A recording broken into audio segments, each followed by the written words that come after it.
Assalamualaikum warahmatullahi wabarakatuh. Waalaikumsalam warahmatullahi wabarakatuh. Alhamdulillah wassalatu wassalamu ala sayyidina Rasulillah sayyidina wa maulana Muhammad ibn Abdullah wa ala alihi wa sahbihi wa mawala. La haula wa la quwwata illa billah, amma ba'du. Saudara-saudara kaum muslimin yang saya cintai, kita prihatin, kita seakan tercabut dari akar budaya kita sebagai bangsa. Kenapa kita yang berfalsafahkan Pancasila, kenapa kita yang berketuhanan yang Maha Esa tiba-tiba jadi beringas dan brutal? Ada maling ayam ketangkap, disiram bensin, dibakar hidup-hidup. Kok kita bisa begitu? Street justice, pengadilan jalanan mulai tegak. Iyalah, kita tidak puas dengan kerja aparat kita, tapi jangan main hakim sendiri. Ini negara, bukan hutan.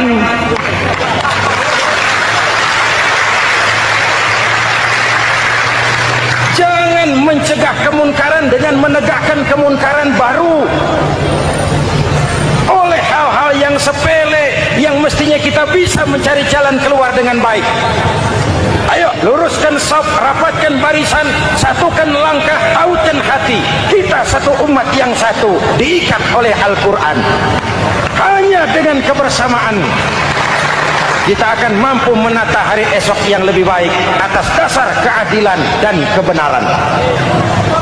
Dulu teh Muhammad Toha teriak takbir ngadepi Belanda. Bung Tomo teriak takbir ngadepi Belanda. Ayeuna takbir ngadepi batur sadulur salembur.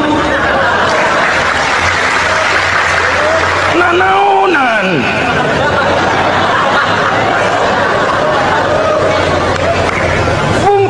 Teriak takbir, Muhammad Toha teriak takbir, yang dihadapi jelas penjajah Belanda. Kita ngadepi saudara sendiri, Allahu Akbar, yang sana teriak Allahu Akbar, setan tepuk tangan di tengah. Yuk kita rukun, yuk kita kompak, yuk kita bersatu, yuk kita pulang, yuk.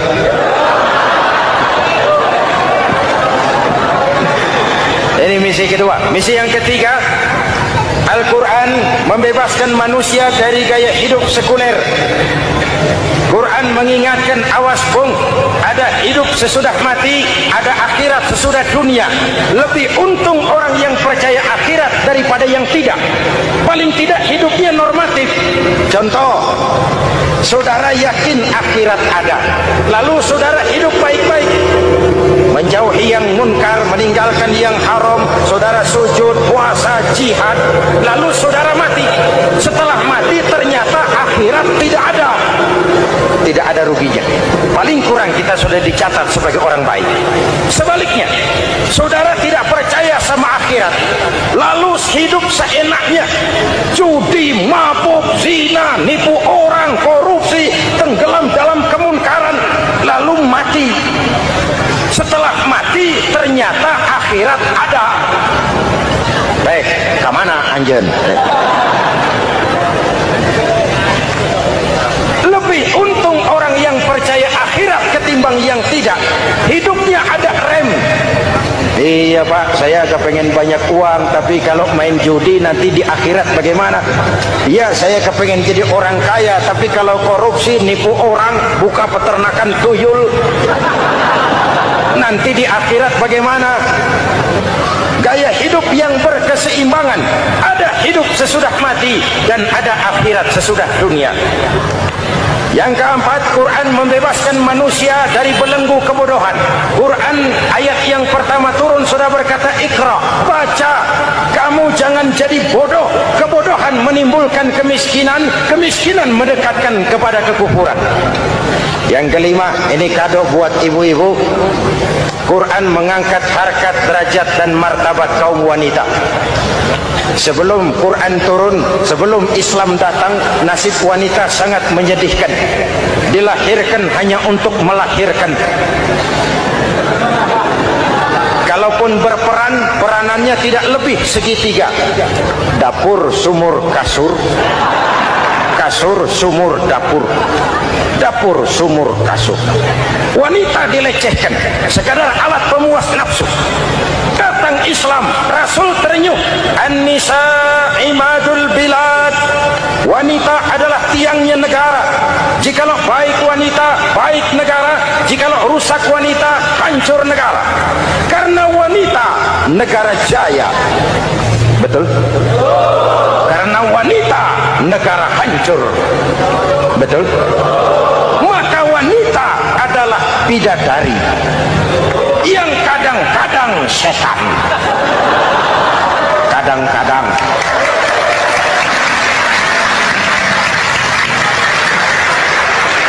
Karena yang hadir di sini bidadari semua. Ibu bapak, saudara-saudara hadirin yang saya hormati. Lalu bagaimana sikap kita terhadap Al-Quran? Quran sendiri menjelaskan, "Tsumma awrasnal kitaba alladzina istafaina min ibadina." Kemudian kami wariskan kitab Al-Quran yang kami pilih buat hamba-hamba kami yang terpilih. Luar biasa. Umatnya umat pilihan, Rasulnya Rasul pilihan, kitabnya pun kitab pilihan. Kami wariskan Al-Quran kepada hamba-hamba kami yang kami pilih.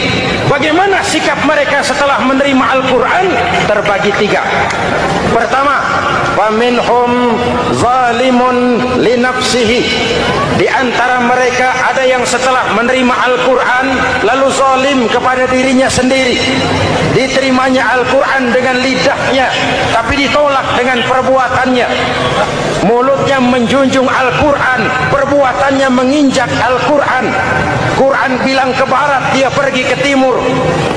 Quran bilang ke selatan, dia berangkat ke utara. Quran bilang haram, dia terjang. Quran bilang halal, dia tidak mau. Orang seperti itu tidak zalim kepada Allah, tapi zalim kepada dirinya sendiri. Apakah mudah-mudahan kita yang termasuk golongan ini, amin. Yang kedua, wa minhum muqtasid. Di antara mereka ada yang menerima Quran 50-50, separuh-separuh. Yang enak dilaksanakan, yang berat ditinggal. Padahal pada sisi lain Quran mengajarkan masuklah ke dalam Islam secara total, kafah, jangan separuh-separuh. Ini watak munafik. Kalau dilihat Islam menguntungkan, rame-rame teriak Islam.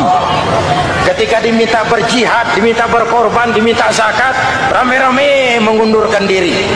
Saya bangkrut pak, saya miskin pak, saya pailit pak. Mental itu dalam awal-awal Baqarah dijelaskan. Kullama adha'a lahum masyaw fi wa idza adlama alaihim qamu. Kalau terang mereka berangkat, kalau gelap mereka mandek. Itu ciri orang munafik beragama. Kalau Islam menguntungkan, rame-rame teriak Islam. Ketika diminta berjihad, berkorban, berjuang, rame-rame mengundurkan diri. Muqtasid. Golongan yang ketiga, ini yang ideal. Wa minhum sabiqum bil khairati biiznillah. Di antara mereka ada yang setelah menerima Al-Quran lalu berlomba-lomba mengamalkannya, berlomba-lomba melaksanakannya. Jangan sampai yang baca Quran dengan suara merdu dapat piala, yang mengamalkan Quran dengan konsekuen dapat penjara.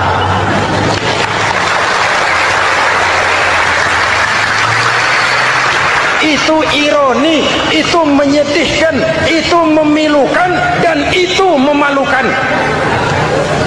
Pilihan terserah kita. Satu hadis Rasulullah mengajarkan begini, man ja'alal qur'ana amamahu qadahu ilal jannah wa man ja'alal qur'ana khalfahu saqahu ilan nar. Siapa yang meletakkan Quran di depannya, dijadikannya Quran sebagai imam, Quran akan membimbing dia ke surga, surga dunia, lebih-lebih surga akhirat. Sebaliknya, siapa yang meletakkan Quran di belakang, dibelakanginya ajaran Quran, Quran akan mendorong dia ke neraka, neraka dunia, lebih-lebih neraka akhirat. Quran imam apa makmum? Kita makmum apa imam? Makmum ikut imam apa imam ikut makmum? Makmum ikut imam.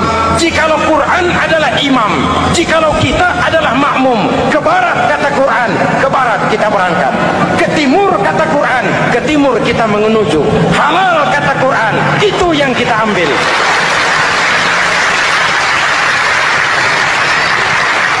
Mari kita jadikan Ramadan sebagai bulan di mana sedikit demi sedikit kita berupaya kembali menjadi generasi yang Qurani.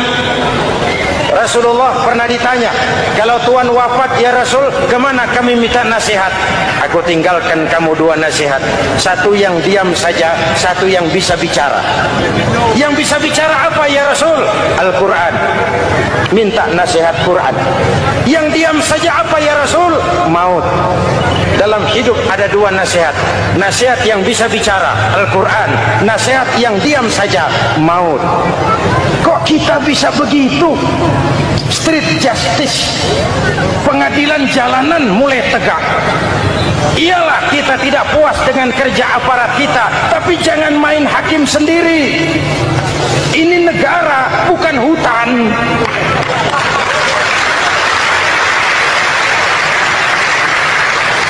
Jangan mencegah kemunkaran dengan menegakkan kemunkaran baru. Oleh hal-hal yang sepele yang mestinya kita bisa mencari jalan keluar dengan baik. Ayo luruskan saf, rapatkan barisan, satukan langkah, tautkan hati. Kita satu umat yang satu, diikat oleh Al-Quran. Hanya dengan kebersamaan kita akan mampu menata hari esok yang lebih baik atas dasar keadilan dan kebenaran. Dulu teh Muhammad Toha teriak takbir ngadepi Belanda. Bung Tomo teriak takbir ngadepi Belanda. Ayeuna takbir ngadepi batur sadulur salembur. Nanaonan.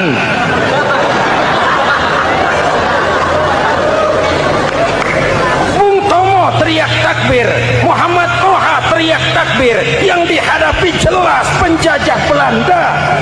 Kita ngadepi saudara sendiri, Allahu Akbar, yang sana teriak Allahu Akbar, setan tepuk tangan di tengah. Yuk kita rukun yuk, kita kompak yuk, kita bersatu yuk, kita pulang yuk.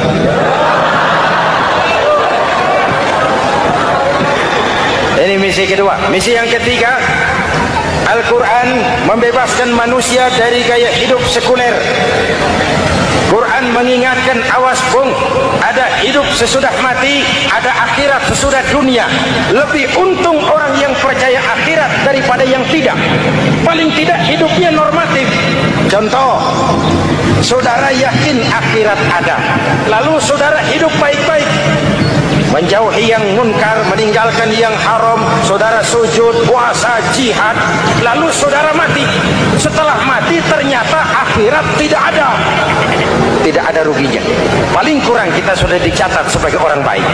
Sebaliknya, saudara tidak percaya sama akhirat, lalu hidup seenaknya, judi, mabuk, zina, nipu orang, korupsi, tenggelam dalam kemunkaran, lalu mati.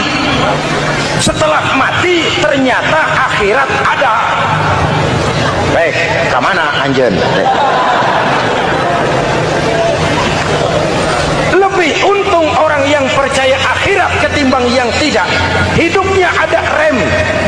Iya Pak, saya kepengen banyak uang, tapi kalau main judi nanti di akhirat bagaimana? Iya, saya kepengen jadi orang kaya, tapi kalau korupsi, nipu orang, buka peternakan tuyul, nanti di akhirat bagaimana? Gaya hidup yang berkeseimbangan, ada hidup sesudah mati dan ada akhirat sesudah dunia. Yang keempat, Quran membebaskan manusia dari belenggu kebodohan. Quran ayat yang pertama turun sudah berkata, Iqra, baca, kamu jangan jadi bodoh. Kebodohan menimbulkan kemiskinan, kemiskinan mendekatkan kepada kekufuran. Yang kelima, ini kado buat ibu-ibu, Quran mengangkat harkat, derajat dan martabat kaum wanita. Sebelum Quran turun, sebelum Islam datang, nasib wanita sangat menyedihkan. Dilahirkan hanya untuk melahirkan. Kalaupun berperan, peranannya tidak lebih segitiga. Dapur, sumur, kasur. Kasur, sumur, dapur. Dapur, sumur, kasur. Wanita dilecehkan, sekadar alat pemuas nafsu. Datang Islam, Rasul terenyuh, An-nisa imadul bilad. Wanita adalah tiangnya negara. Jikalau baik wanita, baik negara. Jikalau rusak wanita, hancur negara. Karena wanita, negara jaya. Betul? Karena wanita, negara hancur. Betul? Maka wanita adalah bidadari yang kadang-kadang setan. Kadang-kadang.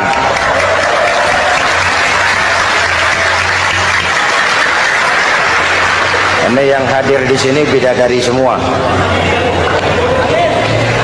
Ibu bapak, saudara-saudara hadirin yang saya hormati.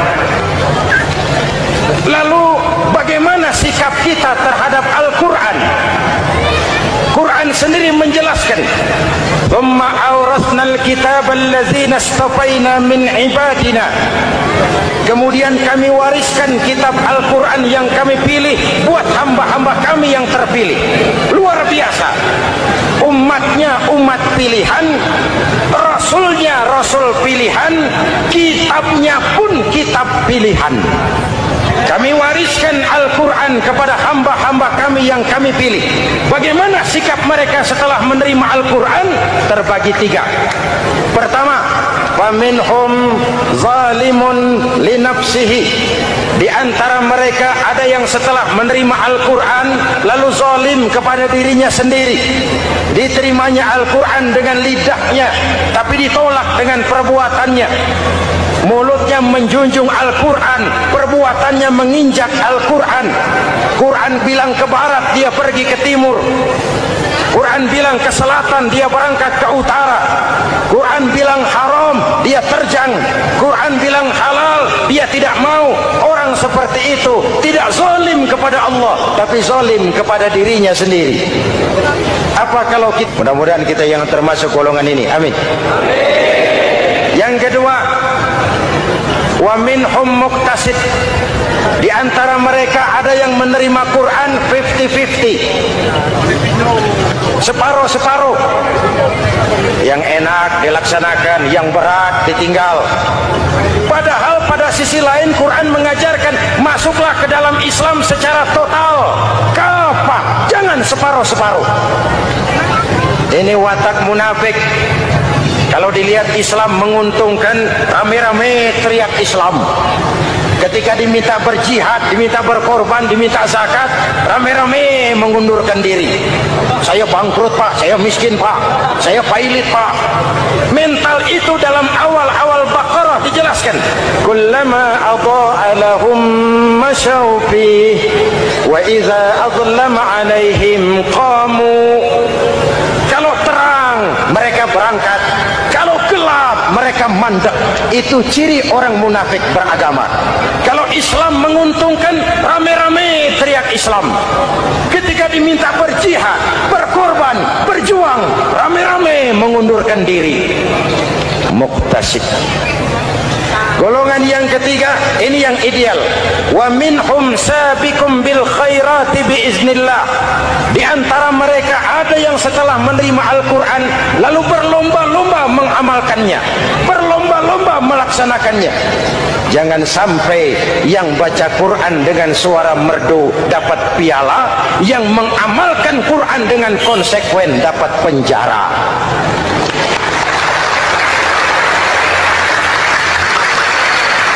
Itu ironi, itu menyedihkan, itu memilukan, dan itu memalukan. Pilihan terserah kita. Satu hadis Rasulullah mengajarkan begini: man ja'alal Qur'ana amamahu qadahu ilal jannah wa man ja'alal Qur'ana khalfahu saqahu ilan nar. Siapa yang meletakkan Quran di depannya, dijadikannya Quran sebagai imam, Quran akan membimbing dia ke surga, surga dunia, lebih-lebih surga akhirat.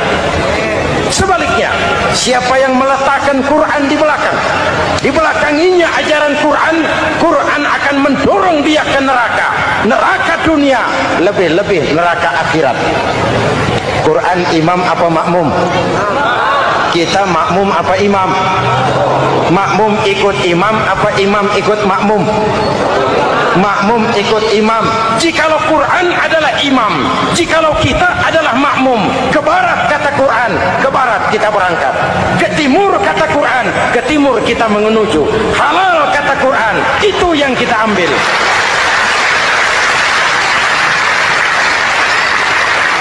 Mari kita jadikan Ramadan sebagai bulan di mana sedikit demi sedikit kita berupaya kembali menjadi generasi yang Qur'ani. Rasulullah pernah ditanya, kalau Tuhan wafat ya Rasul, kemana kami minta nasihat? Aku tinggalkan kamu dua nasihat, satu yang diam saja, satu yang bisa bicara. Yang bisa bicara apa ya Rasul? Al-Quran. Minta nasihat Quran. Yang diam saja apa ya Rasul? Maut. Dalam hidup ada dua nasihat. Nasihat yang bisa bicara, Al-Quran. Nasihat yang diam saja, maut. Mau dagang, minta nasihat Quran. Mau bertetangga, minta nasihat Quran. Itu nasihat. Nasihat yang kedua, diam saja, tahu-tahu datang maut. Makanya anggap ini Ramadan terakhir yang diberikan Allah kepada kita, karena tahun depan tidak ada jaminan kita bertemu Ramadan. Manfaatkan 10 yang akhir untuk meningkatkan nilai ibadah kita kepada Allah Subhanahu wa taala. Kan kita prihatin kadang-kadang tawuran antar desa, antar RT, antar RW, antar kecamatan, sampai antar elit di atas. Makanya saya ulang lagi pesan ini, kalau elit di atas tawuran, jadilah penonton yang baik. Saudara-saudara kaum muslimin yang saya cintai, kita prihatin, kita seakan tercabut dari akar budaya kita sebagai bangsa. Kenapa kita yang berfalsafahkan Pancasila, kenapa kita yang berketuhanan yang Maha Esa tiba-tiba jadi beringas dan brutal? Ada maling ayam ketangkap, disiram bensin, dibakar hidup-hidup. Kok kita bisa begitu? Street justice, pengadilan jalanan mulai tegak. Iyalah kita tidak puas dengan kerja aparat kita, tapi jangan main hakim sendiri. Ini negara, bukan hutan.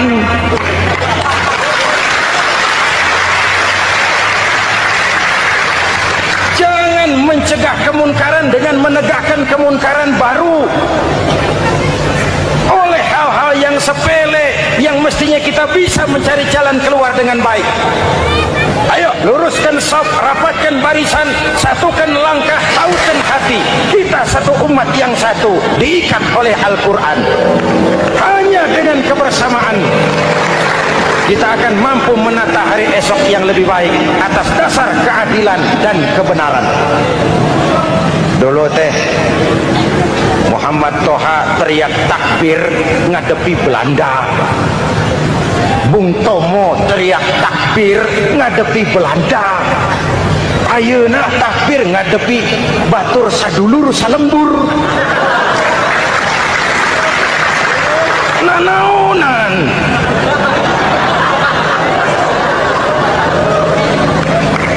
Bung Tomo teriak takbir, Muhammad Toha teriak takbir, yang dihadapi jelas penjajah Belanda.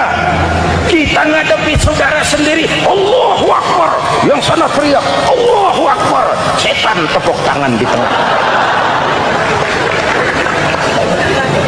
Yuk kita rukun, yuk kita kompak, yuk kita bersatu, yuk kita pulang, yuk.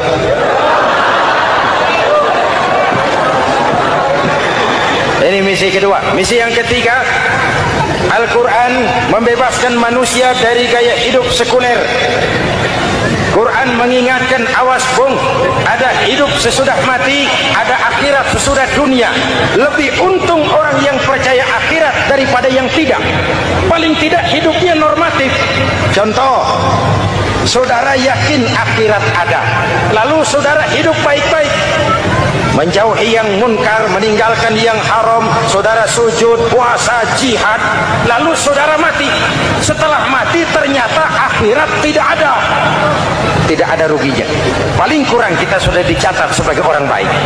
Sebaliknya, saudara tidak percaya sama akhirat, lalu hidup seenaknya, judi, mabuk, zina, nipu orang, korupsi, tenggelam dalam kemunkaran, lalu mati. Setelah mati ternyata akhirat ada. Baik, kemana anjen? Lebih untung orang yang percaya akhirat ketimbang yang tidak. Hidupnya ada rem. Iya pak, saya kepengen banyak uang, tapi kalau main judi nanti di akhirat bagaimana? Iya, saya kepengen jadi orang kaya, tapi kalau korupsi, nipu orang, buka peternakan tuyul, nanti di akhirat bagaimana? Gaya hidup yang berkeseimbangan. Ada hidup sesudah mati dan ada akhirat sesudah dunia. Yang keempat, Quran membebaskan manusia dari belenggu kebodohan. Quran ayat yang pertama turun sudah berkata, Iqra, baca, kamu jangan jadi bodoh. Kebodohan menimbulkan kemiskinan, kemiskinan mendekatkan kepada kekufuran. Yang kelima, ini kado buat ibu-ibu. Quran mengangkat harkat, derajat dan martabat kaum wanita. Sebelum Quran turun, sebelum Islam datang, nasib wanita sangat menyedihkan. Dilahirkan hanya untuk melahirkan. Kalaupun berperan, peranannya tidak lebih segitiga. Dapur, sumur, kasur. Kasur, sumur, dapur. Dapur, sumur, kasur. Wanita dilecehkan, sekadar alat pemuas nafsu. Datang Islam, Rasul terenyuh, An-nisa imadul bilad. Wanita adalah tiangnya negara. Jikalau baik wanita, baik negara. Jikalau rusak wanita, hancur negara. Karena wanita, negara jaya. Betul? Karena wanita, negara hancur. Betul? Maka wanita adalah bidadari yang kadang-kadang setan. Kadang-kadang.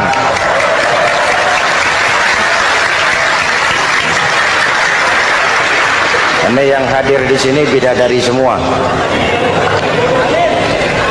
Ibu bapak, saudara-saudara hadirin yang saya hormati.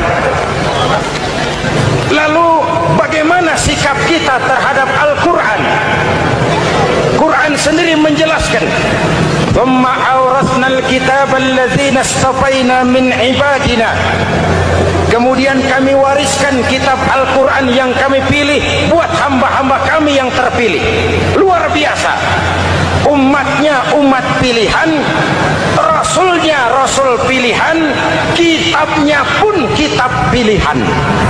Kami wariskan Al-Quran kepada hamba-hamba kami yang kami pilih. Bagaimana sikap mereka setelah menerima Al-Quran? Terbagi tiga. Pertama, faminhum zalimun li nafsihi. Di antara mereka ada yang setelah menerima Al-Quran lalu zalim kepada dirinya sendiri. Diterimanya Al-Quran dengan lidahnya, tapi ditolak dengan perbuatannya. Mulutnya menjunjung Al-Quran, perbuatannya menginjak Al-Quran. Quran bilang ke barat, dia pergi ke timur. Quran bilang ke selatan, dia berangkat ke utara. Quran bilang haram, dia terjang. Quran bilang halal, dia tidak mau. Orang seperti itu tidak zalim kepada Allah, tapi zalim kepada dirinya sendiri. Apakah mudah-mudahan kita yang termasuk golongan ini, amin. Yang kedua, wa minhum muqtasid. Di antara mereka ada yang menerima Quran 50-50, separuh-separuh. Yang enak dilaksanakan, yang berat ditinggal. Padahal pada sisi lain Quran mengajarkan masuklah ke dalam Islam secara total, kafah, jangan separuh-separuh. Ini watak munafik. Kalau dilihat Islam menguntungkan, rame-rame teriak Islam. Ketika diminta berjihad, diminta berkorban, diminta zakat, rame-rame mengundurkan diri. Saya bangkrut pak, saya miskin pak, saya pailit pak. Mental itu dalam awal-awal Baqarah dijelaskan. Kullama adha'a lahum masyaw fih wa idza adlama alaihim qamu. Kalau terang mereka berangkat, kalau gelap mereka mandek.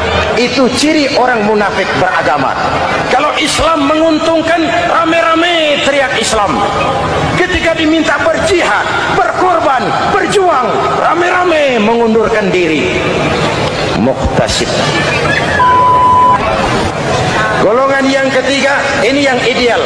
Wa minhum sabiqum bil khairati biiznillah. Di antara mereka ada yang setelah menerima Al-Quran lalu berlomba-lomba mengamalkannya, berlomba-lomba melaksanakannya.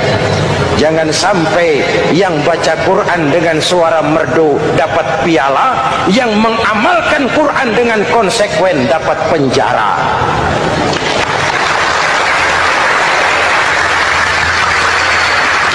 Itu ironi, itu menyedihkan, itu memilukan, dan itu memalukan.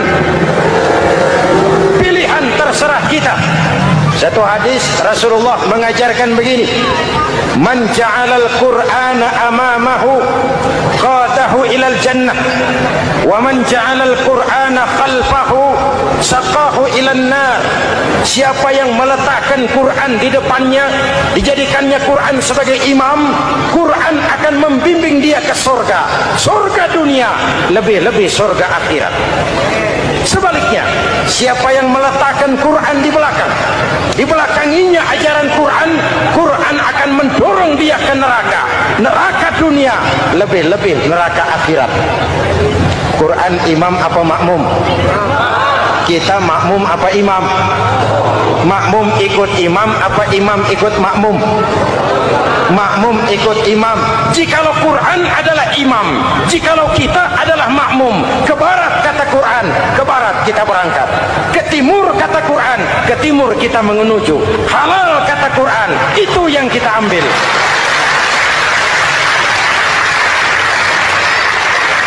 Mari kita jadikan Ramadan sebagai bulan di mana sedikit demi sedikit kita berupaya kembali menjadi generasi yang Qurani. Rasulullah pernah ditanya, kalau Tuhan wafat ya Rasul, kemana kami minta nasihat? Aku tinggalkan kamu dua nasihat, satu yang diam saja, satu yang bisa bicara. Yang bisa bicara apa ya Rasul? Al-Quran. Minta nasihat Quran. Yang diam saja apa ya Rasul? Maut. Dalam hidup ada dua nasihat, nasihat yang bisa bicara Al-Quran, nasihat yang diam saja maut. Kok kita bisa begitu? Street justice, pengadilan jalanan mulai tegak. Iyalah kita tidak puas dengan kerja aparat kita, tapi jangan main hakim sendiri. Ini negara bukan hutan.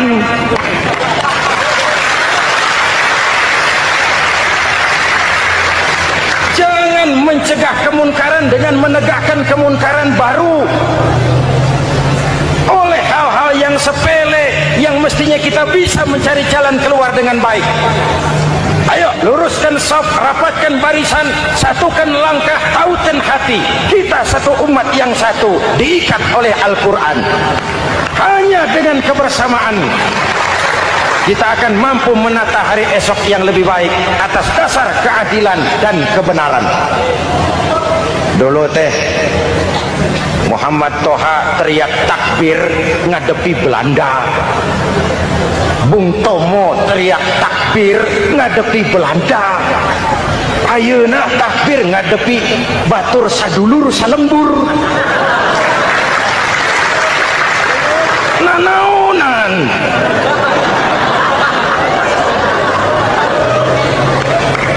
Bung Tomo teriak takbir, Muhammad Toha teriak takbir. Yang dihadapi jelas penjajah Belanda.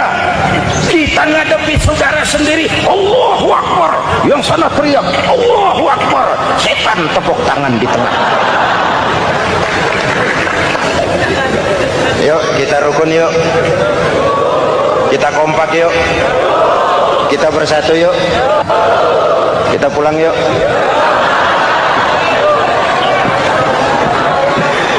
Ini misi kedua. Misi yang ketiga, Al-Quran membebaskan manusia dari gaya hidup sekuler. Quran mengingatkan, awas bung, ada hidup sesudah mati, ada akhirat sesudah dunia. Lebih untung orang yang percaya akhirat daripada yang tidak. Paling tidak hidupnya normatif. Contoh, saudara yakin akhirat ada, lalu saudara hidup baik-baik, menjauhi yang munkar, meninggalkan yang haram, saudara sujud, puasa, jihad, lalu saudara mati. Setelah mati ternyata akhirat tidak ada. Tidak ada ruginya. Paling kurang kita sudah dicatat sebagai orang baik. Sebaliknya, saudara tidak percaya sama akhirat, lalu hidup seenaknya, judi, mabuk, zina, nipu orang, korupsi, tenggelam dalam kemunkaran, lalu mati. Setelah mati ternyata akhirat ada. Baik, kemana anjen? Lebih untung orang yang percaya akhirat ketimbang yang tidak. Hidupnya ada rem. Iya pak, saya kepengen banyak uang, tapi kalau main judi nanti di akhirat bagaimana? Iya, saya kepengen jadi orang kaya, tapi kalau korupsi, nipu orang, buka peternakan tuyul, nanti di akhirat bagaimana? Gaya hidup yang berkeseimbangan. Ada hidup sesudah mati dan ada akhirat sesudah dunia. Yang keempat, Quran membebaskan manusia dari belenggu kebodohan. Quran ayat yang pertama turun sudah berkata, Iqra, baca, kamu jangan jadi bodoh. Kebodohan menimbulkan kemiskinan, kemiskinan mendekatkan kepada kekufuran. Yang kelima, ini kado buat ibu-ibu. Quran mengangkat harkat, derajat dan martabat kaum wanita. Sebelum Quran turun, sebelum Islam datang, nasib wanita sangat menyedihkan. Dilahirkan hanya untuk melahirkan. Kalaupun berperan, peranannya tidak lebih segitiga. Dapur, sumur, kasur. Kasur, sumur, dapur. Dapur, sumur, kasur. Wanita dilecehkan, sekadar alat pemuas nafsu. Datang Islam, Rasul terenyuh. An-nisa imadul bilad. Wanita adalah tiangnya negara. Jikalau baik wanita, baik negara. Jikalau rusak wanita, hancur negara. Karena wanita, negara jaya. Betul? Karena wanita, negara hancur. Betul? Maka wanita adalah bidadari yang kadang-kadang setan. Kadang-kadang.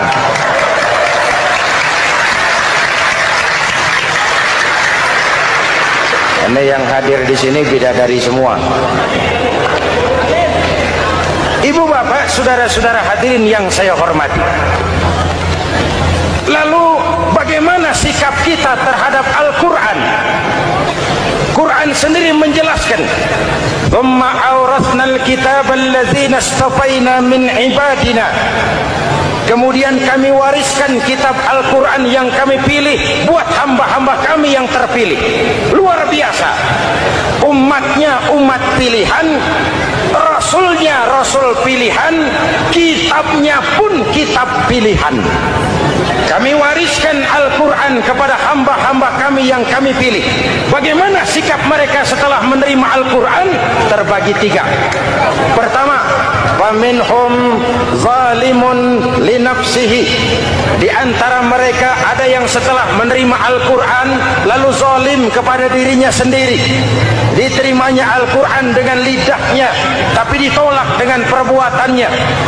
Mulutnya menjunjung Al-Quran, perbuatannya menginjak Al-Quran. Quran bilang ke barat, dia pergi ke timur. Quran bilang ke selatan, dia berangkat ke utara. Quran bilang haram, dia terjang. Quran bilang halal, dia tidak mau. Orang seperti itu tidak zalim kepada Allah, tapi zalim kepada dirinya sendiri. Apa kalau kita, mudah-mudahan kita yang termasuk golongan ini. Amin. Yang kedua, wa minhum muqtasid. Di antara mereka ada yang menerima Quran 50-50. Separuh-separuh. Yang enak dilaksanakan, yang berat ditinggal. Padahal pada sisi lain Quran mengajarkan masuklah ke dalam Islam secara total. Kafah, jangan separuh-separuh.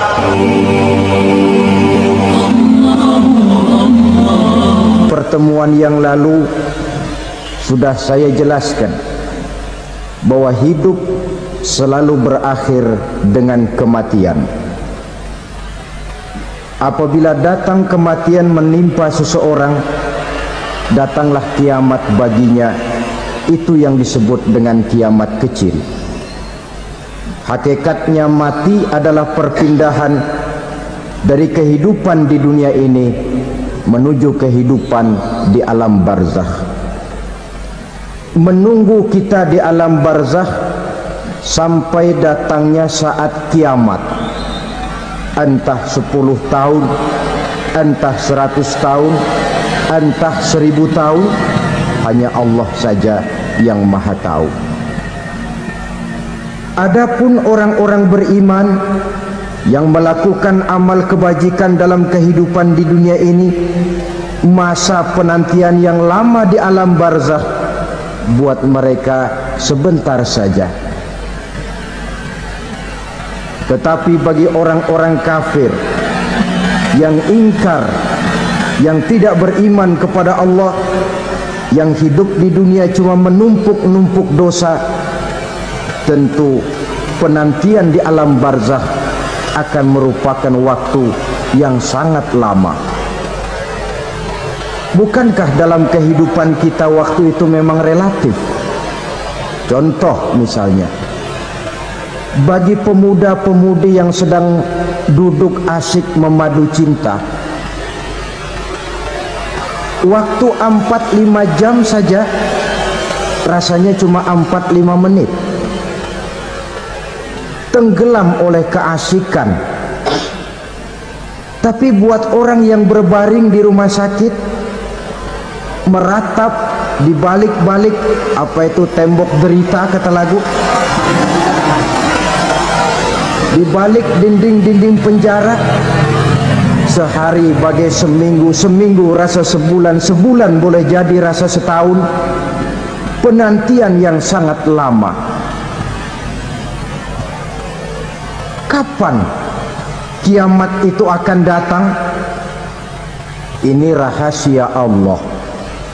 Jangankan kita yang orang awam, baginda Nabi sendiri tidak diberitahu oleh Allah kapan kiamat itu akan terjadi. Tetapi sungguh pun demikian, banyak hadis-hadis yang menjelaskan ciri atau tanda-tanda datangnya kiamat. Nah, kalau sudah bicara soal tanda, tanda kiamat itu ada dua. Pertama yang disebut alamatus sughra, tanda-tanda kecil. Ini waktunya masih ada tenggang. Ada yang dinamakan alamatul kubra, tanda-tanda besar. Artinya kiamat sudah diambang pintu. Apa tanda-tanda kecil dari datangnya hari kiamat itu?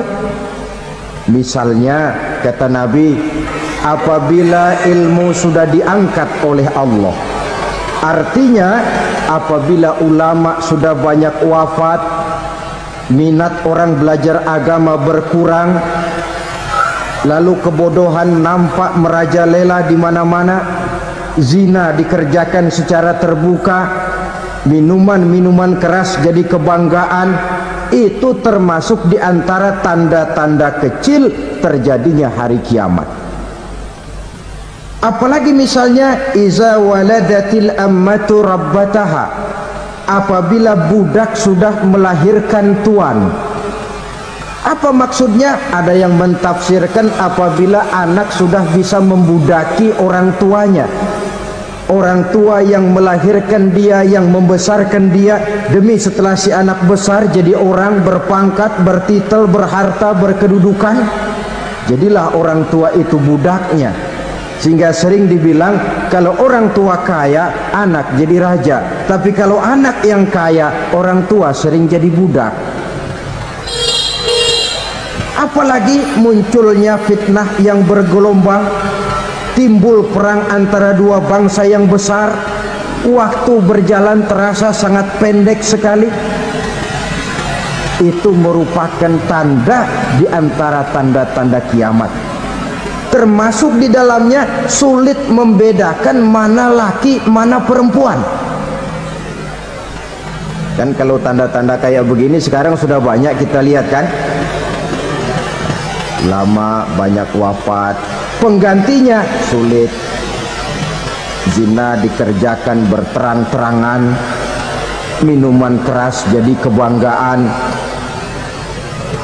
banyak anak membudaki orang tuanya, sulit membedakan mana laki mana perempuan. Kadang-kadang dari belakang kita lihat perempuan bener, begitu kita colek nengok jenggotan.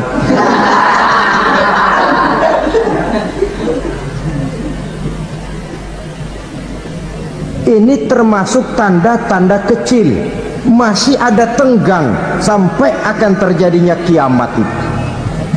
Nah, yang dimaksud dengan tanda-tanda besar, ini tanda besar artinya kiamat sudah diambang pintu. Pertama, matahari terbit dari sebelah barat.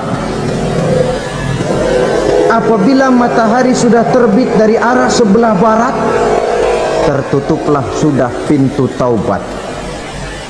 Bersabda Nabi kita, la taqumus sa'atu hatta tatlu'a syamsu min maghribiha. Tidak akan datang hari kiamat sampai matahari terbit dari arah sebelah barat. Wa iza tala'at, manakala matahari telah terbit dari arah sebelah barat, wara'ahan nasu, manusia banyak menyaksikan itu, amanu ajma'un, mereka pun lalu beriman. Yang tadinya kafir, yang tadinya ingkar, yang tadinya membangkang, setelah melihat matahari terbit dari sebelah barat, buru-buru beriman, berlomba-lomba mengucap dua kalimat syahadat. Tapi apa yang terjadi? Kata Nabi, wadzalika hina la yanfa'u nafsan imanuha lam takun amanat min qabl. Hari itu adalah hari yang iman sudah tidak berguna lagi bagi seseorang apabila sebelumnya memang dia tidak pernah beriman. Au kasabat fi imaniha khaira, atau beriman tetapi tidak pernah melakukan kebajikan di dalam keimanannya itu. Hari yang sudah kasib, hari yang sudah terlambat, beriman tidak akan ada gunanya lagi. Ini pelajaran buat kita. Sebelum sang surya terbit dari sebelah barat, sebelum nafas sampai di tenggorokan, artinya pintu taubat masih terbuka. Kalau dua hal itu sudah terwujud, nafas sudah sampai di kerongkongan atau matahari sudah terbit dari arah sebelah barat, tertutuplah sudah pintu taubat. Tak ada lagi gunanya pangkat, jabatan, harta, bahkan beriman pun dalam suasana macam itu too late, kata orang Kulon. Sudah terlambat. Matahari terbit dari arah sebelah barat.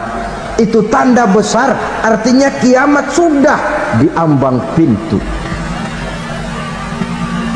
Lalu apalagi tanda besar? Munculnya Dajjal. Dajjal artinya pendusta-pendusta yang menyesatkan manusia. Ada dua macam Dajjal, saudara. Ada Dajjal kecil. Ini Dajjal kelas teri. Kalau ini sejak zaman Rasulullah sudah ada itu. Tiap zaman ada. Di zaman Rasulullah misalnya ada yang bernama Aswad al-Unsi dari Yaman. Ada yang namanya Musailamah al-Kazzab dari Yamama. Ada yang namanya Ibnu Sayyad dari Madinah. Ini Dajjal di zaman Rasul. Musailamatul Kazzab memproklamirkan diri jadi nabi dia. Di zaman Rasul masih hidup. Ini Dajjal zaman Nabi. Di zaman sahabat muncul Dajjal. Di zaman kita sekarang ini Dajjal pun gentayangan. Dajjal kelas teri. Kerjanya mendustakan manusia, menyesatkan manusia, memalingkan manusia dari jalan yang benar dan diridhoi oleh Allah Subhanahu wa taala. Adapun yang merupakan tanda besar dari datangnya kiamat, Dajjal kelas kakap. Pembohong-pembohong besar yang menyesatkan masyarakat manusia berpaling dari jalan Allah mengikuti jalan mereka. Apa sih ciri Dajjal itu? Kata Nabi dalam hadis Bukhari Muslim, "Innad Dajjala", sesungguhnya yang namanya Dajjal itu yakhruju, satu saat akan muncul mendekati hari kiamat. Wa inna ma'ahu ma'an, si Dajjal ini membawa air. Wa naran, dan juga membawa api. Dua simbol. Di tangan yang satu dia bawa air, di tangan yang satu dia bawa api. Wa ammal ladzi yarahu an-nasu ma'an fanarun, adapun yang orang banyak lihat air, hakikatnya adalah api. Yang dilihat api, hakikatnya adalah air. Oleh sebab itu, kalau api yang ditawarkan, ambillah air. Kalau air yang ditawarkan, pilihlah api. Maksudnya apa ini?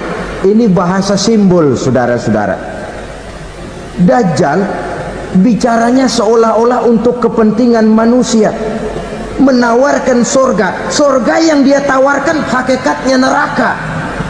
Hai manusia, kalau kau mau bahagia, jangan dekat-dekat dengan agama. Sholat itu tidak efektif dan efisien, tidak produktif dari segi ekonomi itu. Menghadiri majelis taklim cuma buang-buang waktu. Tahajud, tasbih, tahlil, baca Quran, apa itu? Pekerjaan mubazir saja. Hidup ini cuma sekali, masa yang cuma sekali, manfaatkan dengan sebaik-baiknya. Mumpung, dibawanya sifat mumpung tetapi dalam pengertian yang sangat negatif. Bicaranya seolah-olah untuk kepentingan manusia, tetapi sebenarnya menjerumuskan manusia. Menawarkan air tapi sebenarnya api, menawarkan api tapi hakikatnya air. Buat apa kamu sholat? Buat apa kamu bayar zakat? Buat apa kamu puasa?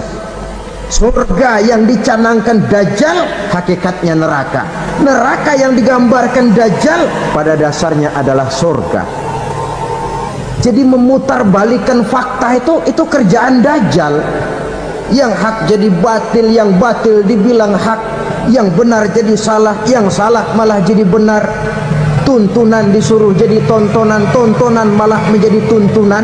Itu pekerjaan Dajjal profesinya. Zamannya Nabi Adam, Dajjalnya kan iblis. Betul? Apa sih rayuan iblis itu? Allah setelah menciptakan Nabi Adam kan bilang, Adam, kau dan istrimu Hawa tinggal di surga ini. Seluruh fasilitas yang ada di surga persilahkan kau nikmati. Satu yang tidak boleh, jangan coba-coba dekati pohon khuldi. Dekat saja jangan, apalagi sampai memetiknya. Datang Dajjal yang namanya iblis ini. Adam, kamu tahu nggak kenapa tidak boleh makan buah khuldi? Ya nggak tahu, pokoknya saya dilarang. Bodoh kamu Dam. Khuldun artinya kekal. Kalau kamu makan itu buah, kau akan kekal di surga buat selamanya. Allah tidak kepengen, maka dilarang kamu makan buah khuldi. Kalau kau ingin kekal di surga Adam, makan saja. Saya bicara begini ini untuk kepentingan kamu Adam. Ini kan ciri-ciri Dajjal. Bicaranya sih seolah-olah untuk kepentingan Nabi Adam, hakikat sebenarnya menjerumuskan Nabi Adam supaya ingkar dan melanggar larangan dari Allah Subhanahu wa ta'ala. Jadi setelah muncul Dajjal, timbul kekacauan-kekacauan di masyarakat. Banyak yang terpengaruh, terpedaya dan terpesona, termasuk mereka yang memproklamirkan diri jadi nabi, mereka yang memproklamirkan diri jadi rasul di zaman sesudah Rasulullah wafat. Itu adalah Dajjal. Maka saya ingatkan, kalau di zaman kita sekarang ini ada orang ngaku jadi nabi, ada orang ngaku jadi rasul, biar bahasa Arabnya kental, Quran hafal, hadis ribuan hadis hafal, biar pakai serban sampai menyengser ke tanah, bahasa Arabnya fasih, tapi dia mengaku jadi nabi, jadi rasul, kita umat Islam wajib tidak percaya. Wajib untuk tidak percaya. Itulah Dajjal zaman kita sekarang ini. Tidak mustahil mereka datang mempengaruhi orang-orang awam supaya berpaling dari Rasulullah, mengikuti mereka. Nah, di akhir zaman nanti mendekati hari kiamat, Dajjal ini muncul. Dajjal kelas kakap, menyesatkan masyarakat manusia untuk berpaling dari Islam, mengikuti seruan mereka. Apalagi di antara datangnya kiamat itu, tanda yang besar itu, turunnya Nabiullah Isa Al-Masih, putra Maryam. Menurut berbagai hadis yang sahih, Nabi Isa Al-Masih nanti akan turun lagi, tidak membawa risalah yang baru, tapi meluruskan risalah Islam ini yang telah banyak ditinggalkan oleh masyarakat. Bahkan ada hadis menjelaskan beliau akan membunuh Nabi, mematahkan kayu-kayu salib, lalu melaksanakan haji dan umrah mengikuti syariat Nabi Muhammad, bukan membawa agama baru. Menjadi semacam mujaddid, reformer, menyelamatkan manusia dari bisikan Dajjal. Bahkan ada riwayat yang menjelaskan bahwa Nabi Isa berhasil mengalahkan Dajjal, mengembalikan masyarakat manusia kembali kepada ajaran Islam yang datang dari Allah, dibawa oleh Rasulullah Sallallahu Alaihi Wasallam. Dengan kata lain, turunnya Nabi Isa bukan sebagai Nabi dan Rasul baru, tetapi mengikuti syariat Nabi kita Muhammad Sallallahu Alaihi Wasallam. Saudara hadirin, ibu-ibu hadirat yang saya hormati, kemudian apalagi di antara tanda-tanda besar akan datangnya kiamat itu? Keluarnya asap atau awan. Kata Nabi, inna min asrati sa'ah dukhanan yamla'u ma bainal masyriqi wal maghrib.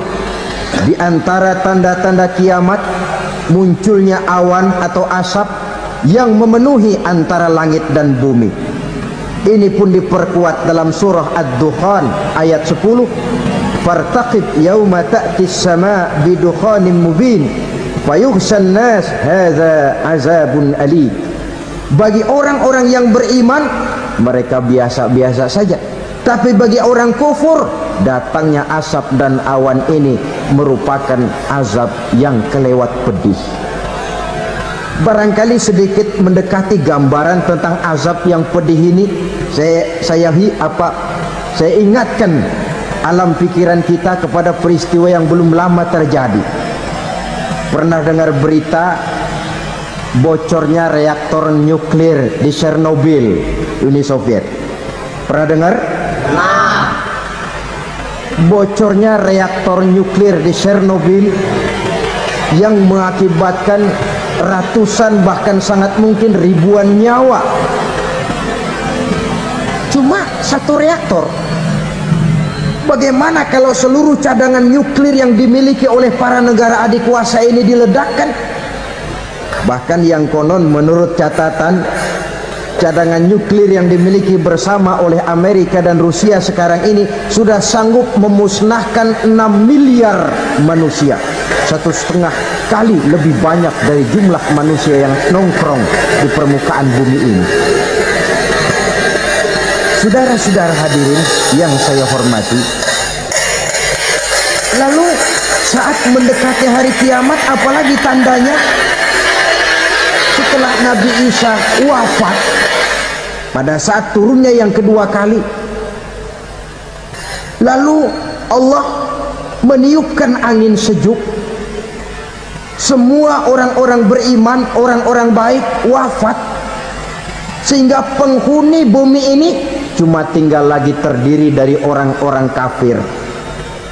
Tidak ada lagi di bumi ini yang bisa mengucapkan Allah. Hingga dalam hadis qudsi itu ada keterangan, innallaha azza wa jalla yaqulu li Israfil. Allah pernah pesan kepada malaikat Israfil. Kata Allah, Israfil, iza sami'ta qailan yaqul Allah Allah fa akhirin nafakh 40 sanatan ikraman liqailiha. Hai Israfil, apabila kau dengar di permukaan bumi masih banyak orang yang mengucapkan Allah Allah, maka tunda sangkakala kiamat itu 40 tahun. Untuk apa? Ikraman liqailiha, menghormati orang yang mengucapkan Allah Allah itu. Wah, jadi karena sekarang masih banyak yang mengucapkan Allah, besar hatilah kita, masih jauh kiamat itu.